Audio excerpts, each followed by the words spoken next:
o nosso consultor e engenheiro da indústria automotiva, Henrique Pereira, vai trazer para a gente dicas bem legais sobre abastecimento, consumo e ajudar você também na hora de escolher a gasolina ou o etanol no momento de abastecer o seu carro. Vamos ouvi-lo. Então, Alex, para se falar de economia de combustível, o mais importante é saber o quanto o carro está consumindo. Carros mais modernos contam com computadores de bordo, que indicam o consumo instantâneo e o acumulado, facilitando muito o acompanhamento dos valores. Porém, carros que não têm esse recurso, o caminho é calcular. Ao abastecer, enche o tanque de combustível, zere o odômetro parcial ou anota a quilometragem do odômetro principal do carro. Após utilizar o carro, consumir no mínimo meio tanque, abasteça novamente, enche o tanque e anote a quilometragem percorrida, indicada no parcial ou calculada, e a quantidade de combustível que foi colocada no tanque. O consumo de combustível será a divisão dos quilômetros percorridos pelos litros abastecidos. Simples. Alguns carros, principalmente os europeus, indicam consumo em litros a cada 100 km. Essa é a forma europeia de se calcular, mas é simples. Divida o número 100 pelo valor que está aparecendo no painel e você também vai ter o consumo em quilômetros por litro.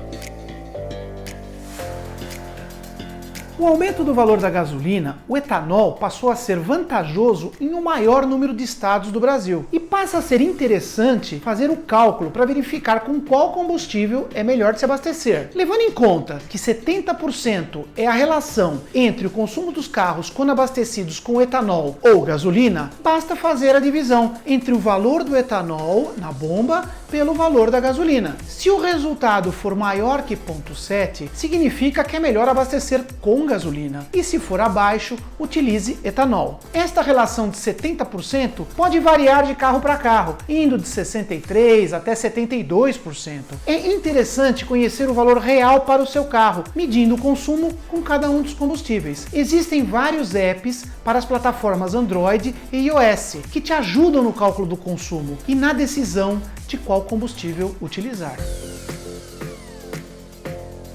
Todo carro novo vem com uma etiqueta colada no vidro, que é reproduzida no manual do proprietário, com valores de consumo do carro em condições de uso na cidade, estrada, quando abastecidos com etanol e a gasolina. Esses números são calculados pelas montadoras sob normas, que embora às vezes não representem exatamente o consumo que você vai obter, mas servem como comparação dos consumos para cada modelo entre si e podem servir para determinar a relação de consumo entre o etanol e a gasolina. No site de Metro você encontra as tabelas de todos os veículos comercializados no Brasil desde 2009, podendo ser uma fonte de informações para saber mais sobre o seu carro ou mesmo consumo comparativo entre modelos, afinal, todos foram medidos sobre uma mesma norma. Evite acelerações e freadas desnecessárias. Procure manter uma velocidade constante. Utilize a inércia do carro ao seu favor quando for possível. Ao ver que há um semáforo fechado, uma lombada ou até um radar, desacelere para não ter que frear em cima da hora. Procure dirigir devagar, com trocas de marchas no tempo certo, mantenha o motor sempre em rotações mais baixas, entre 1500 e 2500 RPM. Muitos carros têm lâmpadas ou econômetros que se auxiliam na troca das marchas. Se for o seu caso, tente acompanhar. Pneu descalibrado ou desgastado aumenta a força da arraste do carro, ocasiona maior consumo. Mantenha os pneus calibrados e, se possível, em bom estado. Faça as manutenções periódicas, principalmente a troca de óleo, filtros e o alinhamento. Cada um desses itens contribui com o consumo de combustível. A redução de peso é um dos fatores importantes no desenvolvimento de um veículo. Procure retirar do seu carro todo o peso desnecessário. De repente, você está carregando objetos que nem se lembra mais. Dá uma olhadinha no porta-malas.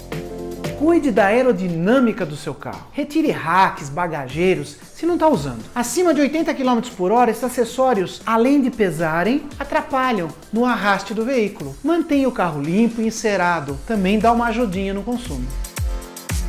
Janelas abertas ou ar-condicionado? Aqui depende do uso e do nível de conforto que o usuário procura. Ar-condicionado aumenta o consumo de combustível. Deixar os vidros fechados favorece a aerodinâmica em altas velocidades, já que com os vidros abertos, a entrada do ar acaba freando o veículo. O ideal é se usar o ar-condicionado uma potência baixa, que exige menos do motor, em torno de 20 e 22 graus. Em velocidades mais altas, acima dos 80 km, procure deixar as janelas fechadas. Aí, o uso do ar-condicionado compensa. Desligar o motor para economizar combustível compensa em paradas longas, esperando uma pessoa, mas no trânsito normal, essa atitude acarreta um desgaste do motor de partida e até da chave de ignição. Alguns carros contam com o sistema Start-Stop, que desliga o veículo em qualquer tipo de parada, com o objetivo de economizar combustível. Nesses casos, todo o sistema de partido foi projetado para funcionar assim. É bom sempre lembrar que não compensa desengatar os carros em descidas, usar a banguela. Esta prática é perigosa e não traz benefícios de consumo, principalmente em carros equipados com injeção eletrônica, que gerenciam o funcionamento do motor, dosando o combustível. Enfim, carros com motores menores significam mais economia de combustível. Lançamentos recentes têm demonstrado essa nova realidade. Motores 1.0, 1.3, 1.4 turbinados, substituindo motores 1.6, 1.2 litros aspirados, sem serem ineficientes. Turbinas dosam a necessidade de potência, suprindo quando há necessidade. Espero ter contribuído com o seu bolso. Até o próximo programa, um grande abraço. Máquinas da Pan.